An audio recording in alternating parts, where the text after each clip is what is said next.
Porque Tov Haverim Hakol BC, de tudo em ordem. A paraxá dessa semana se chama Vaishev. E ela começa nos dizendo assim, ó. Vaishev Hakol Be'eretz Meregidô Aviv Be'eretz Canaã. Ou seja, que Yaakov, ele habitou na terra por onde peregrinou os seus pais, na terra de Canaã. E a paraxá ela continua dizendo assim: Ele Toledot, Yaakov, Yosef, Ben Sheva, Eshrei Shana. Ou seja, estas são as descendências de Yaakov. E Yosef tinha 17 anos, né? José tinha 17 anos. Essa paraxá ela tem vários assuntos interessantes. Eu quero me focar em dois pontos aqui que nos traz uma lição muito importante. Só que antes vamos dar um resumo dessa paraxá. Então diz ali que Yaakov ele estava habitando na terra de Meregidô, que era a terra de Canaã, onde ali seus pais peregrinaram, né? Abraham e Isaac. E a paraxá ela logo nos comenta sobre o amor que tinha Yaakov por José. Diz que ele era mais amado que seus outros irmãos. E isso causou um certo ciúme nos demais. E continua dizendo que José teve 2 sonhos e ele contava esse sonho para os seus irmãos. E isso deixava os seus irmãos ainda com mais raiva, porque nos seus sonhos dava-se a entender que os seus irmãos iriam se curvar, iriam servi-lo. Porém a paraxá diz que seu pai, né, Yaakov, ele guardava isso no coração. A paraxá ela continua dizendo ali que os seus irmãos eles estavam apacentando as ovelhas do seu pai pega, envia eles para verificar para o que os seus irmãos estavam fazendo. E num determinado tempo, quando ele estava chegando na terra de Dotã, seus irmãos, ao avistarem de longe ele, planejam matá-lo. Reuven, que era o primogênito, ele pega ali e fala: não vamos matar o menino, vamos jogar em um desses poços aqui, porque diz a própria Torá que ele tinha a intenção de salvar o seu irmão. A paraxá continua interessante, dizendo que o quê? Que Yehudá, Judá, pega e fala assim: que adianta nós matá-lo? Vamos vendê-lo. Diz que está passando uma caravana ali de midianitas, e eles os vendem para eles, né? E diz que é assim, interessante. Esse é o primeiro ponto que eu quero tratar com vocês. Diz assim que Reuven, ele retorna e ele vê que o poço está vazio. E ele fala: cadê o menino? A pergunta que nos suscita aqui é justamente para onde que havia ido Reuven, o primogênito. Rashi e todos os comentaristas da Torá, eles dizem 2 pontos interessantes. Um diz que na verdade Reuven foi cuidar do seu pai, já que seu pai estava sozinho e era o dia dele cuidar.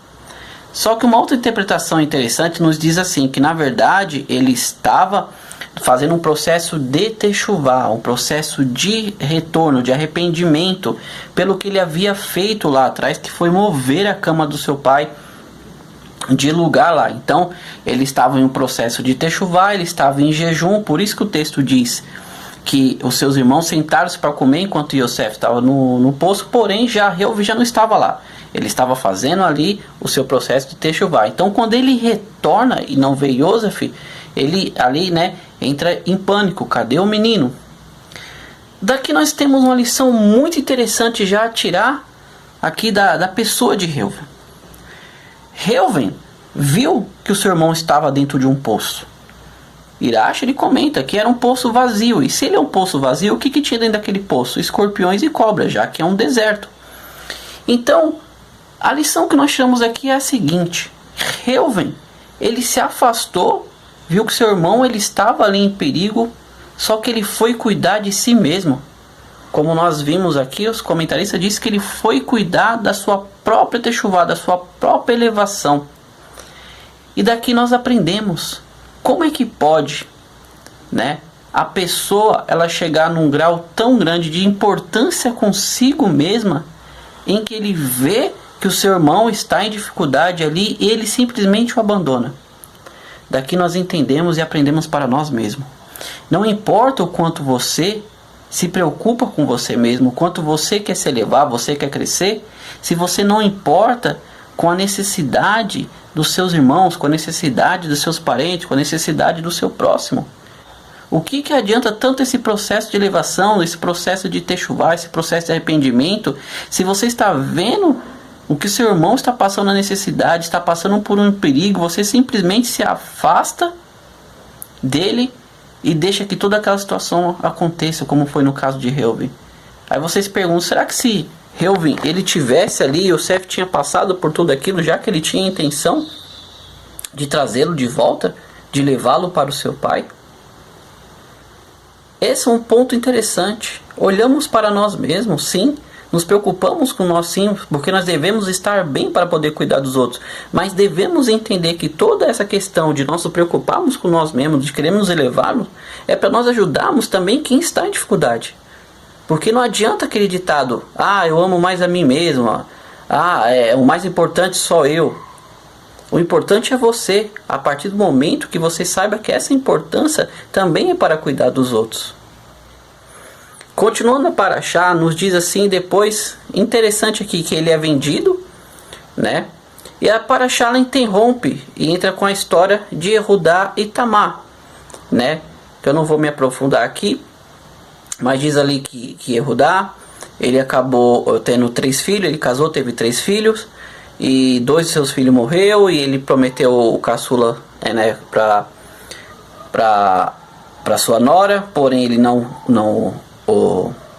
deu para sua nora. Teve toda aquela questão dela ter se vestido como meretriz, ele ter se deitado com ela ter engravidado, e mais pra frente, tá? É um resumo. Vamos chegar agora num ponto mais interessante. A Parashá então ela continua dizendo o quê? Que Yosef chegou, ele foi comprado por Potifar, que era um dos chefes ali oficiais do faraó, né, para trabalhar na sua casa.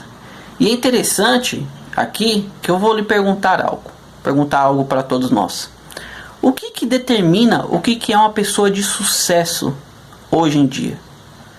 Se nós formos pegarmos, né, é bem comum dizer assim, o que é sucesso? Uma pessoa de sucesso é uma pessoa que ela tem o seu próprio negócio, é uma pessoa que muitas vezes é uma pessoa pública, é uma pessoa que tem uma boa esposa, bons filhos. Então, quando você determina sucesso hoje em dia, você mescla tudo essa questão de sucesso, muitas das vezes, com bens materiais, tá? Só que a Torá, ela nos diz aqui algo interessante sobre Yosef. Diz assim, Ish Matzlia, que Yosef, ele era um homem, uma pessoa de sucesso.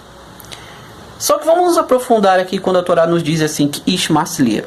Então Yosef estava na casa de Potifar. Potifar viu o quê? Ele observou que Deus atribuía sucesso a tudo que José fazia. Olha que interessante. E a Parashá ela continua nos dizendo assim, que como Potifar viu que ele tinha todo esse sucesso, o que ele fez? Deixou tudo da sua casa a encargo de Yosef. Só que continua toda aquela questão da história que a esposa de Potifar ela botou os olhos em Yosef, e ela constantemente, diariamente, tentava seduzi-lo ali para fazer com que o quê? Que ele viesse a se deitar com ela. Num determinado tempo diz o quê? Que todos foram para um culto idólatra. E não ficou ninguém em casa, a não ser a mulher que fingiu que estava doente e Yosef. E ali ela tentou agarrá-lo, né? Tentou forçar ele a se deitar com ela, ele pegou, fugiu, a sua roupa ficou com ela, todos conhecemos a história, e ele é lançado no poço. Ele é lançado no calabouço, desculpa. Nesse calabouço, que era a prisão, olha só, mais uma vez a Torá diz que Ish Matzlia, que ele tinha sucesso. E o chefe da prisão, vendo isso, colocou todos os presos ali sobre a custódia, sobre a responsabilidade de Yosef. A Parashá ela continua. Teve o copeiro Mó e o padeiro Mó que foram jogados também no calabouço ali, foram colocados presos. E diz que eles ambos tiveram um sonho, Yosef revela o sonho deles. E tem uma passagem interessante aqui que eu vou deixar para o final, tá? A Paraxá então termina dizendo que realmente os sonhos que eles tiveram, Yosef os interpretou corretamente, né? E um deles ali, no caso, o copeiro voltou a trabalhar para o faraó. E a Paraxá termina aí. Só que eu quero chamar mais atenção para um ponto aqui muito interessante. Como nós falamos, o que determina sucesso na nossa vida? Sucesso na nossa vida é como Yosef nos mostrou. Yosef foi colocado dentro de um poço. Ele foi ali abandonado pelos seus irmãos. Ele não tinha mais nada. Ele foi vendido ali como escravo. Ele foi comprado ali como escravo por um dos chefes oficiais do faraó. Nós vemos ali que o sucesso que o determinou, o sucesso de Yosef, era justamente a confiança que ele tinha em Deus. Porque os próprios olhos daqueles que viam que tudo que ele colocava a mão prosperava. E o sucesso vinha através de quem? De Deus. Nós podemos observar aqui que, na verdade, Yosef ele tinha um segredo. Yosef, ele tinha e ele entendia que todas as coisas que ele tinha na vida vinham de Deus. Quando ele estava lá preso e ele viu que os dois ali que estavam presos com ele estavam tristes e tiveram um sonho, ele falou: porventura sonhos não são coisas ocultas reveladas somente a Deus? Quando eu e você nos esvaziamos como um recipiente e entendemos que nós nada mais somos aqui do que servos de Hashem, que somos servos de Deus para cumprir uma missão nesse mundo, isso é ter sucesso. Nós podemos ver mais para frente que depois de toda a questão de Yosef sair do poço, ele ali interpretar os sonhos de Faraó, ele fala a mesma coisa para o Faraó: eu de nada me tenho, quem me dá a interpretação dos sonhos são Deus.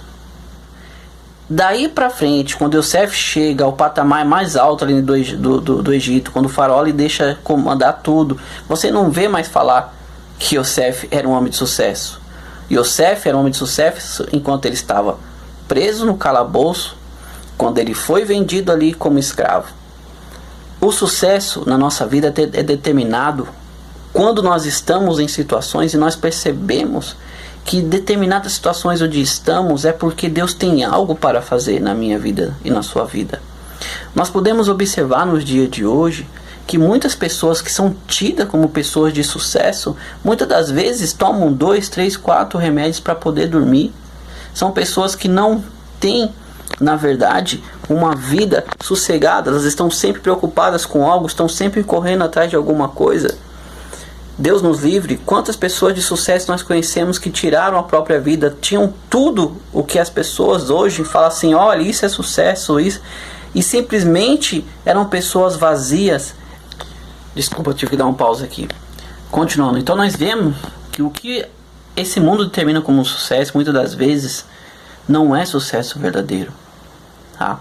Poderia dar vários exemplos aqui de pessoas, né, que pareciam ter sucesso, eram pessoas bem-sucedidas, mas que no final eram pessoas vazias, eram pessoas solitárias e tentavam preencher o vazio da sua vida com bens materiais, com carro, com casa, com mulheres e afins. O sucesso na nossa vida é determinado pelas nossas atitudes, por como nós conseguimos ver e observar em determinadas situações como estamos passando, e muitas das vezes nós sabemos reconhecer que no fundo o sucesso é determinado por nós nos esvaziarmos de nós mesmos e deixar que Deus ele conduza a nossa vida como ele fez com Yosef. Porque nós vemos que no finalzinho ali de toda a história de Yosef, não de Paraxá, nós vemos que quando os seus irmãos lá eles se apresentam a ele se revela a seus irmãos, ele diz bem claro: tudo o que aconteceu comigo, desde o ódio de vocês por mim, de vocês me jogarem no poço, de vocês me venderem, eu ser escravo, ficar na prisão por 10 anos ali, mais 2 anos, 12 anos no total, foi para que o quê? Para que Deus me usasse como um canal para que toda a descendência de Israel viesse a sobreviver, porque estaria chegando uma grande fome no mundo ali, e se eles não tivessem no Egito, eles iriam morrer. Isso é sucesso, é você entender que todo o propósito da sua vida ela tem uma missão nesse mundo. Não é uma missão que todo mundo tem que trabalhar, todo mundo tem que casar, não. Ela tem algo específico que você precisa realizar. Isso é o determinante da nossa vida. Isso é o que é determinado Ish Matzliah, um homem de sucesso. Tá bom, meus amigos? Fiquem com Deus. Toda Rabá mais uma vez, muito obrigado, tá? Desde já desejo a todos um Shabbat Shalom, um sábado de paz, cheio de brahot de Deus, cheio das bênçãos de Deus sobre as nossas vidas, de todos nós. Fiquem com Deus mais uma vez e Toda Rabá. עלינו לשבח לאדון הכל